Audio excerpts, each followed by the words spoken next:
Ben Mustafa Paşa Mahallesi'nde burada bulunan arkadaşlarla beraber bu görmüş olduğunuz yıkılan alanda ikamet ediyorduk.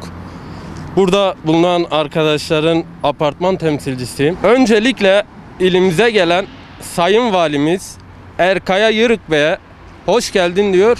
Yeni görevinde başarılar diliyoruz.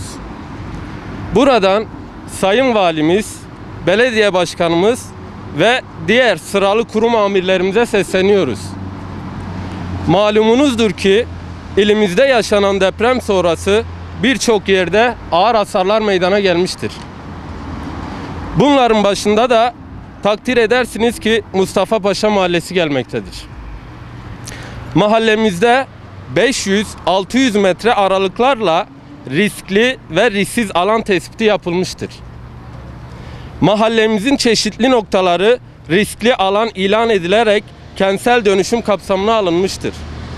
Ancak aynı mahalle içerisinde riskli alan dışında kalan ağır hasar almış binalar Çevre Şehircilik Müdürlüğü'nce yıktırıldıktan sonra tabiri caizse kendi kaderine terk edilmiştir. Depremin 6. günü acil yıkım kararı ile kendi binamıza da ağır hasar raporu verilmiş, Çevre Şehircilik Müdürlüğü'nce yıktırılmıştır. Yıktırıldıktan sonra yetkililerin buna kayıtsız kalması biz vatandaşları derinden üzmüştür. Konuyla alakalı mağduriyetimizi gidermek için gerek belediye gerekse Çevre Şehircilik İl Müdürlüğü'ne iletmemize rağmen tatmin edici hiçbir cevap alamadık.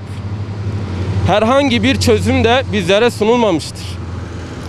Sayın Bakanımız Murat Kurum, Milletvekilimiz Sayın Metin Bulut'un son zamanlarda basın yayın organlarından müjde olarak sunduğu riskli alan dışındaki bağımsız yıkılan yerlerin de kentsel dönüşüm şartlarından faydalandırılacağı hususunda beyanatlar vermiştir.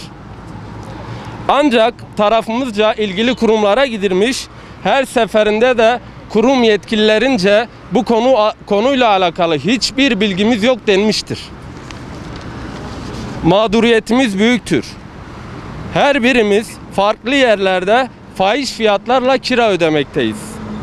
Deprem ve sonrasında meydana gelen salgın hastalık dolayısıyla hepimiz yeterince zor durumdayız. Evlerimize kavuşmak tek temennimizdir. Yetkililerin daha fazla bu duruma kayıtsız kalmamalarını istiyoruz. 40 kişilik apartman sakinleri olarak özel bir müteahhitle anlaşıp binamızı yaptırmaya karar verdik. %80 çoğunluğun bu anlaşmayı onaylamasına rağmen azınlıkta kalan birkaç kişinin onay vermemesinden ötürü dairelerimizde yaptıramıyoruz. Yerimiz kentsel dönüşüme alınmadığı için 3'te 2 çoğunluk olmasına rağmen hiçbir yol kat edemiyoruz. Kanun boşluğundan dolayı binalarımızı yaptıramıyoruz. Eminiz ki bu şekilde olan yüzlerce yer vardır. Bu durum ilimizin, hatta Türkiye'mizin kanayan yarasıdır. İvedilikle riskli alan dışında kalan yerlerin de kentsel dönüşüm şartlarından faydalandırılması Mustafa Paşa sakinleri olarak talebimizdir. Depremden zarar gören vatandaşlarımızın mağduriyetlerinin giderilmesi noktasında Sayın Cumhurbaşkanımızın talimatları açıktır. Bu konuyla ilgili devlet büyüklerimizin katkılarını ivedilikle bekliyoruz. Ayrıca bizim ve bizler gibi mağdur halkın sesi olduğunuz için siz değerli basın mensubu arkadaşlarımıza teşekkür ediyoruz. Evimiz Mustafa Paşa Mahallesi Fatih Sultan Mehmet Bulvarı üzerinde bulunuyor. Ayrıca yaklaşık bir 700-800 metre arka planda kalan caddelerin tamamı malumunuzdur ki hepsi kentsel dönüşüm kapsamına alındı. Ancak her ne hikmetse belli noktaya en büyük hasarı Mustafa Paşa Mahallesi gördü. Ancak bu mağduriyetimizi gerek Çevre Şehircilik Müdürlüğü gerek belediye başkanına çıkarak izah ettik. Bu riskli ve risksiz alan tespiti neye göre yapılmaktadır? Burası risksiz alan ise garantisini kim vermektedir? Siz buranın riskli alan ilan edilmesini istiyorsunuz. Hayır. Bizim burada Sayın Metin Bulut ve Sayın Murat Kurum Bakanımızın açıklamaları üzerine kentsel dönüşümden faydalanmak istiyoruz. Kentsel dönüşüm şartlarından faydalanmak istiyoruz. Çünkü apartmanımızda 40 kişi ikamet etmektedir.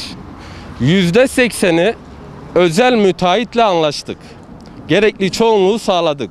Ancak 2-3 kişinin imza vermemesinden dolayı mağduriyetimiz büyümüş ve müteahhite dahi veremiyoruz yerlerimizi. Kendimiz yaptıracağız, yaptıramıyoruz. Niye? 3 kişinin imza keyfine kaldık.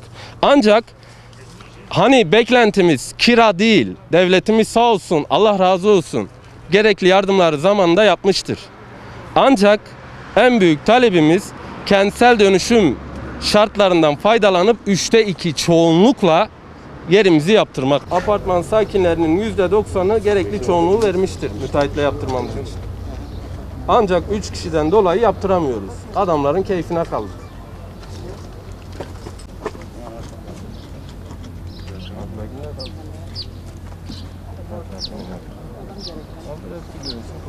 Bir hafta için ya. Altta böyle de gösterebiliriz. Evet, hemen.